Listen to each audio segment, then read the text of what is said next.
Am I the asshole here for telling my brother-in-law that I will never forgive his daughter and I have no intention of ever having her near my family? So the people involved here are me, 30 female, my husband, 35 male, my older sister, 35 female, my sister's son Kevin, 14 male, her husband Joe, 40 male, and Joe's daughter Kelly, 15 female. My sister had a blended family with her bio son, her husband, and her stepdaughter.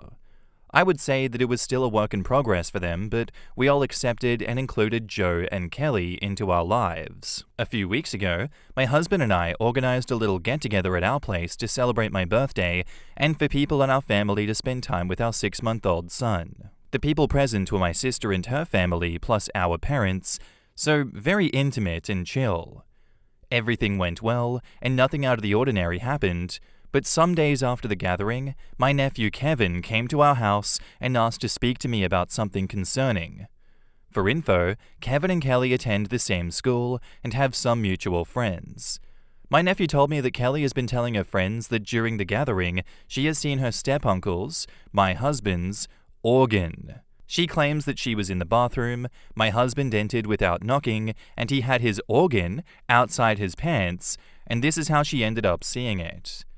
This is absurd, because my husband does not do this even when we're alone in our own home, and honestly, who does that when they know they have guests over? So I asked everybody who was present that day to meet at my parents' house and confronted Kelly. She started crying and confessed that she lied to her friends. According to her, all of her girlfriends have already had some sort of intimacy and experiences, and she had none by this point. So, she invented this story to look cool in front of her friends. I lost it. I called her a disgusting piece of shit, a psychopath, and told her that she risked my son's father's life just to boost her stupid social life among her friends. I told the rest of my family that going forward, I will never bring my family near Kelly again. The consequences for this girl came fast. My nephew told everybody at the school the truth. My sister and Joe went to school and informed the principal about what happened, so in case any teachers hear that bullshit, they know that it's made up so they don't take action. My parents cut contact with her and will not host her in their house anymore, and my sister refuses to have Kelly live with them, so she was permanently moved to her mother's place. Before you start judging my sister for this, please keep in mind that she has a bio son who needs to be protected. If Kelly could so easily invent and tell those things about my husband, who can guarantee she will not lie about her stepbrother too? Now, Joe is obviously hurt and torn about everything that happened. He keeps telling me that Kelly is depressed and wants to apologize to my family, but I keep refusing. I explained to him that I don't need her apology and she shouldn't waste her time with this because I will never forget what happened or move past it. Joe keeps begging me to forgive her because she's just a stupid teenager, and maybe if my sister sees me forgiving her, she will be willing to eventually accept Kelly back. I told Joe that a stupid teenager can have the power to ruin a man's life and reputation, so I'm not risking it. Also, I fully support my sister, and I want to protect my nephews too. Before Kelly was moved to her mother's, Kevin stayed with me and my husband for some days. So I don't regret my decision at all. I stand by everything that I said, but I feel bad for my brother-in-law. Regardless of how messed up his daughter is, he's a great guy, he's respectful, and he really values the concept of family and honesty. So I don't know. I guess I want to ask if I was the asshole towards him. In the comments, Worried Suit says, Kevin showed his maturity here. He realized how devastating this lie could be for your husband. Wow, good point. I'd overlooked that if Kevin hadn't said something, this could or would have escalated before OP could prevent the escalation. He was very mature. That kid has a good head on his shoulders. It's a shame that Kelly has brother-in-law for a father who is making excuses for her instead of someone who takes this seriously. OP does not say that he made excuses for her, but he is still her father. That isn't going to change. He still cares for her even when she did something incredibly stupid due to social pressure. So trying to make amends and trying to get his family back isn't something weird to do, nor not serious. People with kids don't just write them off. The fact that he agreed she live with her mother and sticked to his wife's side of the family shows he does take it seriously. It doesn't mean he won't try to fix it. Yeah, if he really cares about his daughter, as a parent myself, my first concern would not be forgiveness. It'd be finding a therapist who could help my child and get to the why this happened, and helping her understand that these types of lies have a very serious outcome. Even my youngest, a 6-year-old, knows that we don't tell lies on people. The thing that everyone keeps forgetting is even though it sounds like an accident the way she told it, it could still end up with him being arrested and charged with indecent exposure to a minor. Even if found innocent, he would always have that stigma attached to him.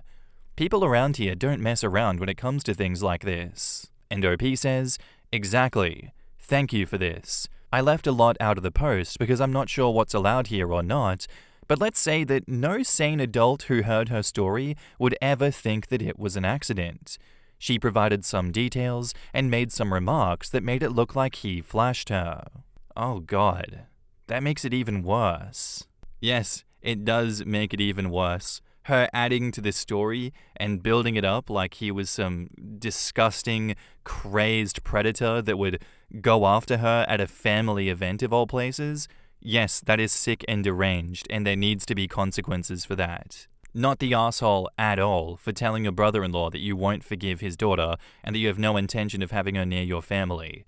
That's smart. She destroyed that bridge. She loses all rights to any good graces after giving your husband the worst accusations that you can have levied against you. For what? You know, like social points with her friends? Oh yeah, I haven't gotten anything yet. Let me just make like insane accusations against a much older man and being like, yeah, that was so sick. Haha, man, I got some. Yeah, I got some. No, she should know better. She's old enough to know better. Something is wrong with her. And if you let this one slide, if you don't rock the boat like people supposedly don't want you to, what's stopping her from doing it again and dismantling someone else's life? There has to be consequences. She can't get away with this. That is insane. Not the asshole. And now, on to the update. Hi all. Thank you very much for your replies to my previous post. I really appreciate you taking the time and helping me with your words, your experiences, and your feedback. Talking to you here has been really therapeutic to me, but also really sad to hear about some of your experiences. I've received many messages from you asking me to update. There's nothing really much to say, nothing big happened, but I've talked to my sister and she gave me some updates. But before getting into that, I want to clarify 3 main aspects that keep coming around. 1. We're all sure that Kelly lied. There is no debate there. No what if, no one has any doubts. Some of you really have a sick mind just like Kelly, so I can understand why you're taking her side. But please try to stop being so gross, even for a little bit. I get that some of you speak from personal experiences, but for the love of God, not all deranged teenagers were victims of SA, and most certainly my husband did not SA her. For the ones who need things spelled out to them because they don't understand otherwise, stop sending me DMs claiming my husband is a predator, telling me I will regret when the truth comes out, calling me names for defending my husband, saying I'm protecting predators. I will keep on ignoring your messages, I will not lower myself to your level, and I will not entertain your delusions.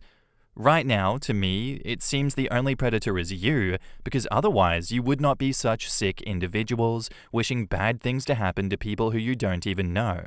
2. You do not offend me claiming this is fake. If you truly believe this story is fake and that I made it up, why would you waste time in commenting? You're free to move on and just ignore me. 3. I am not willing to forgive Kelly. I am not willing to allow her to apologize. I am not willing to ever have her near my family, meaning my husband and my son. My husband is not willing to do any of these things either. This is a shared decision, and we will never have anything to do with this girl. Stop blaming me for what the rest of my family is doing. I do not command my parents, my sister, Kelly's father, or my nephew. If they cut contact with her, it was their own decision. We just told them our boundaries, but they can do what they want. Now on to the update. As I said, I talked to my sister, and some things are going to happen this week.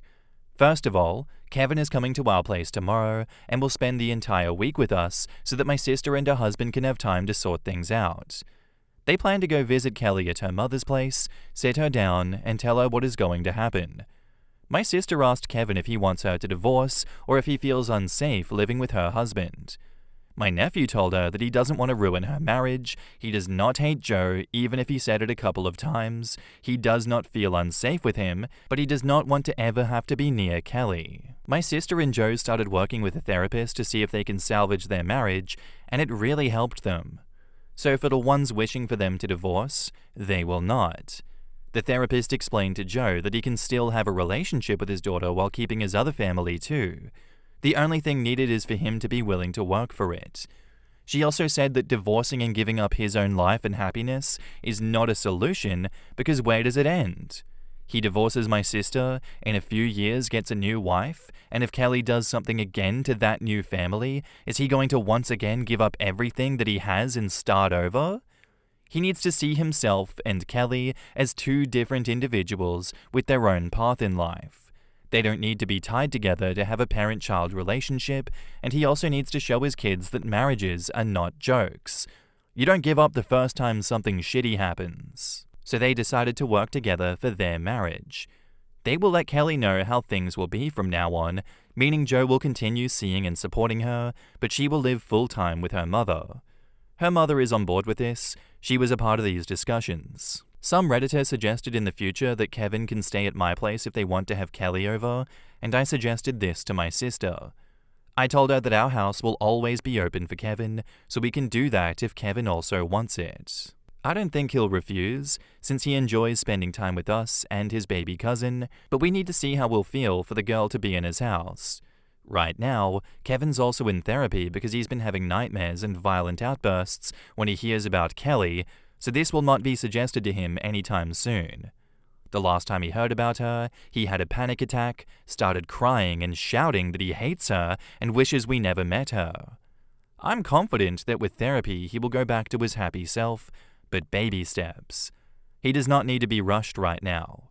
We are all focused on his well-being and mental health right now, and the summer break will be perfect for him. The girl will also be moved to a different school during this summer. This is for both her and Kevin because they will not need to see each other in school and she will avoid getting bullied. Her friends who she told the stories to went home and told the drama to their parents, so now Kelly is forbidden to ever go to these kids' houses since their parents don't want to risk it. I would want to say that I'm surprised, but honestly I'm not. No sane adults will have someone like her in their home and risk being accused of things. I'm also somehow happy the adults who are close to her in one way or another are aware of what is happening so they're able to protect themselves and not have to face what we did. So that's pretty much it for now. I think I'll keep updating if anything interesting happens. I'm excited to have my nephew here for the week. I'll finally have my partner to game with since my boomer of a husband is not that much into games, so obviously not fun like Kevin. In the comments, Lena Listens Loud says, "Not the arsehole. This is about protecting your family, not holding a grudge. Some damage cuts too deep to pretend everything can go back to normal." Yeah, and it's not like Kelly tripped and broke a vase. This is life-altering damage, and protecting your family's safety and peace has to come first, no matter how uncomfortable that makes others. If one thing comes out of this, I hope the kid discovers some frickin' respect for real victims, because people like her are the reason they aren't believed. I remember being Kelly's age, and some friends told me stories of their exploits. Meanwhile, I didn't even have my first kiss until I was 15. I didn't make anything up because I saw it as a can't-win situation. I be honest, I be a prude. I make something up and someone will slut-shame. Probably because I was a bit of a dork. But as an adult thinking back on my friends' stories, I'm sure they weren't all legit, but they still managed to not accuse a member of their extended families of perving. Jesus. If she wanted to make up an accidental penis story, she could have gone with her walking in on the guys changing instead of Uncle flashed his junkle. That's crazy. Instead, she made herself into someone you need to protect your family from instead of someone to protect. You're making the only reasonable call. Silver Morny says, I think you're all taking the right steps. Perhaps giving Kevin a lock for his door that can lock the in and outside world will help him to feel more secure and safe in his own home, as his room would really be a safe space for him, not also if he does stay with you while Kelly is there, but he will have the peace of mind of knowing that she can't actually get in there even while he's not there. Not that she would do anything to his room or property, but still for his sake. Keep standing your ground and good luck, OP. OP says, thank you. This is a great idea. I'll keep it in mind. Malphaz43 says, I have a feeling that more will come out in the following months about Kelly's behavior. It seems Kevin does not feel safe at home and hasn't for a while. He was nervous when he told you, but I don't think it was because he was afraid that you'd get mad at him. I think he was afraid of Kelly finding out about it and there being backlash. Sometimes you don't fully express your trauma or fears, or even realize you have them until the situation is out in the open and the source is far away. I think that is an incredibly insightful comment, and I agree with that. I don't think you fully expressed your trauma or fears, or even realize you have them. And it's so incredibly upsetting to me that this has affected Kevin so deeply. I feel for him. I would feel the same as him. This is not something that can be so easily dealt with and just forgotten about. My heart goes out to Kevin, and I hope that he can heal from this situation, because it's so incredibly upsetting that he can't feel safe at his home and that he hasn't for a while. Thank you, OP, for bringing out this story, updating us and letting us know how everything's going. I'm also with the other commenters. I don't think this is quite over just yet, but for your sake, I really do hope it is over. Thank you for that, and good luck going forward with everything. Our next post is by user Pure Mongoose, and it's titled, Am I the asshole here for telling my wife I don't want any more kids? So me, 31 male, and my wife, 28 female, have 3 kids together. 2 boys and 1 girl.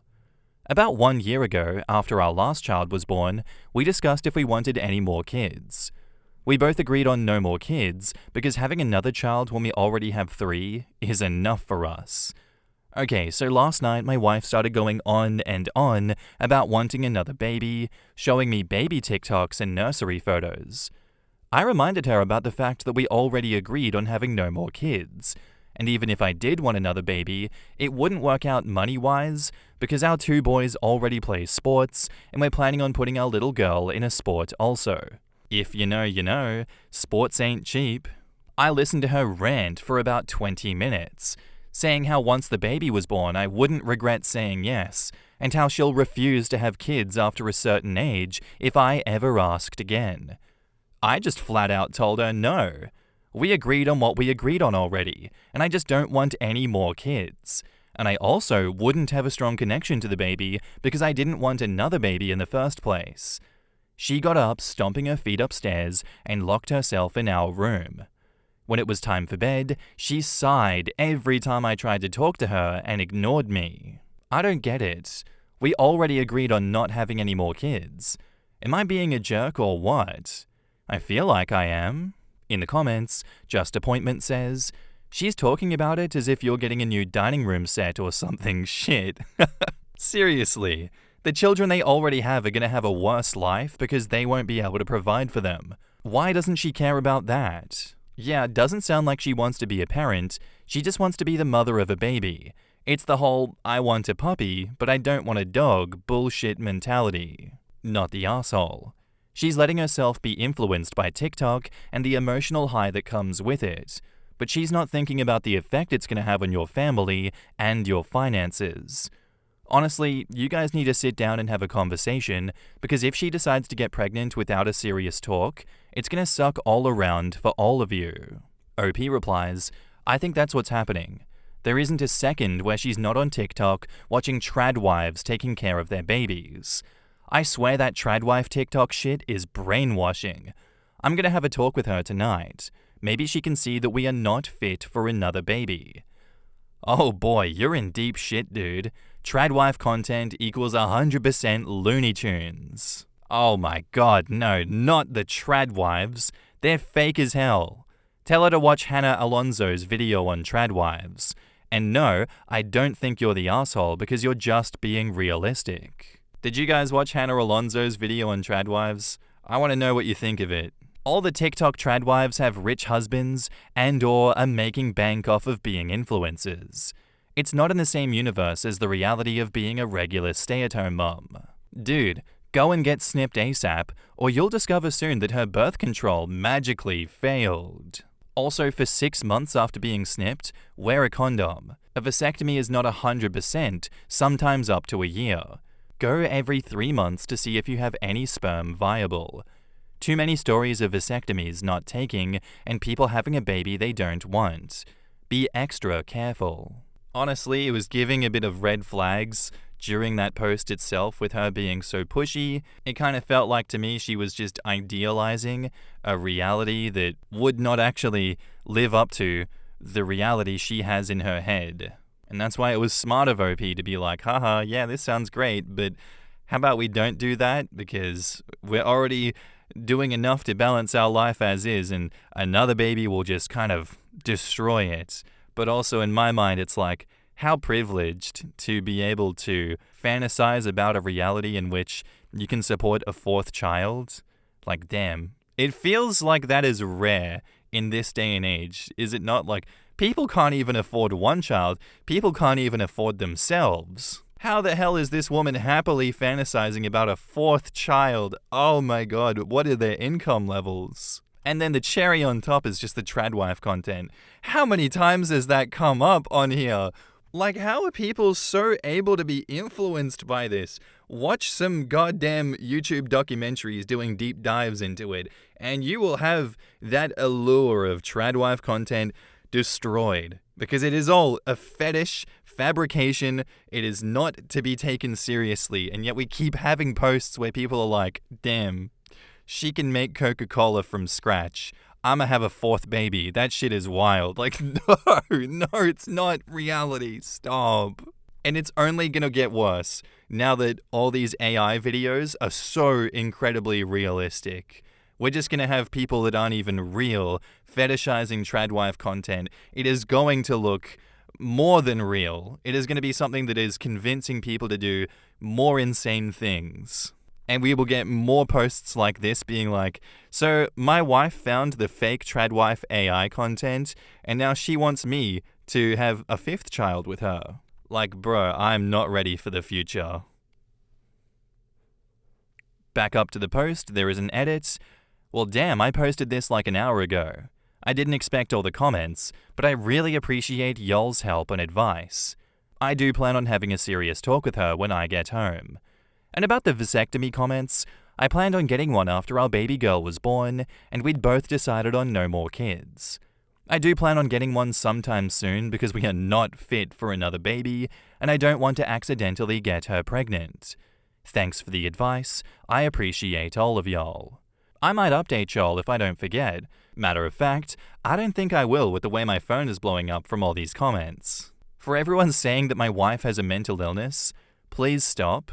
Either you agree or disagree with me, or give some advice and insight. Don't be talking rude about my wife, facepalm emoji. Okay, update. I got home from work and me and my wife had a deep conversation. It felt nice really talking to my wife on such a deep level. We decided to go on a walk around this little park near our home, and it was very nice. We really opened up to each other. Her friends were the main influence. They're also on that trad Mormon TikTok, and they convinced my wife that she should have another baby because that's what God put her on this earth to do. I told my wife I respect her, and being a mother may be one part of your life, and it's meaningful, but it's not the only thing that gives you worth or purpose. It made me angry that her friends really told her that's what she was put on this earth to do, and that it's her only purpose to have babies. She is a creative woman, she's funny, kind, and very intelligent. It hurt me to think that having babies is her only purpose when there is so much more about her. We're now home eating chocolate-covered almonds and popcorn while watching a funny movie. I love seeing her laugh. Crying laughing emoji, thumbs up emoji. I love that. We understand each other now on a much deeper level than before. I love my wife. And to all the comments saying that we should get a dog, we might. We're thinking a golden retriever. Thank you for all the advice. She decided that she wants a garden too when we're having breakfast together. Something to do while the kids aren't home. I think that's pretty nice, thumbs up emoji. Gotta plan when I'm going to build it though. She wants tomatoes, berries, peppers, cucumbers, and a bunch of flowers too. Well, you mean capsicum, not peppers, right? Just want to make sure you guys are all on the same page as Australia here. I'll make it work out somehow. Just gotta find time to start building that thing. Crying laughing emoji. In the comments, Queen Amarella says, I'm glad you guys talked it out. But at the same time, your wife is a bit old to be so easily manipulated by her friends. I think it'd be good for her to get a bit of a backbone and to learn to think for herself without putting so much value in her friends' opinions. Because if it happens once, it'll probably happen again. Plus, she'll be thankful for it later in life because people who try to manipulate and persuade you to do whatever they want are everywhere. The sooner she learns to listen to others, but not let it get inside her head, the better. Have fun with your new doggy soon. I read the updates. Definitely not the asshole. Good for putting your foot down, and good for choosing to walk and talk. Her friends suck. Trying to suck that wonderful soul from the amazing woman your wife is. I'm excited for the gardening journey. It's a very relaxing and rewarding experience. Good for you for being an awesome husband, and good luck on the build. That's what I'm saying. Like, how insane for those friends to say, you were put on this earth to have babies. Your only purpose is to have babies. Oh my god, with friends like that, huh? Everyone's saying the wife has a mental illness? What about these friends? Is that not like group psychosis? How about we all shit on those friends for a second here? That's ridiculous. I agree with OP though. Yes, a mother may be one part of your life and it's meaningful, but it's not the only thing that gives you purpose. I'm curious, is this a case of these people genuinely believe this and they've always been like this and these Mormon TikToks are just reconfirming these viewpoints, maybe making them not be so insular about those viewpoints? Now they're like, okay, it's mainstream. Now we can spread the good word. Or did they never actually have those thoughts and they were brainwashed by the trad Mormon TikToks? I don't know the answer to it, but I think it's a good topic of discussion to have. One that I'd probably have with Jack on the podcast, and then we'd go crazy talking about some other bullshit and get severely off track. But that's why I love that. If you don't know what I'm talking about, there's a link in the description to the kind of podcast / this, but just on camera. My new channel, Certified Arseholes. It is great, give it a watch. But back on topic, I'm glad that these two opened up to each other. I'm glad that she was able to see reason and she didn't double down on her worldview that she has recently picked up on. I think if she were to do that, that would have been incredibly damaging. Thank God they have enough trust in each other to work this out amicably, unlike a lot of the other stories we see where one person takes the reins and goes completely off the beaten track, and it just doesn't end up well. Thank you for the story, OP, and thank you for the updates. Anyway, guys, that's where I'm going to end today's episode. I do hope you enjoyed. If you did, let me know what you thought about it in the comments down below, and I'll see you in the next one. Also, to round out, I realize I made stupid comments in the last video. I won't make excuses for myself for that one. It was wrong of me to say that listening to audiobooks is not the same as reading in itself, and that you can be just as focused on one form and as the other. I realized a lot of people in the comments were very upset about that one. I had not taken into perspective the viewpoints that were brought up in the comments afterwards. I accept that what I said was very ignorant of me. As you'll notice, I don't always think before I talk, unfortunately. I had just seen people talking about that on Twitter. It was a hot take on Twitter. It was stupid of me to take that viewpoint and be like, yes, this is gospel, this is the truth. I'm going to speak on that as if I'm authority. No, I shouldn't have done that, and I'm sorry for those that I upset with those comments of mine. thank you for opening my eyes to the fact that audiobooks can be just as educational and just as helpful as reading, words on a page. I'm always doing my best to expand my horizons, be more empathetic and more understanding of everyone here.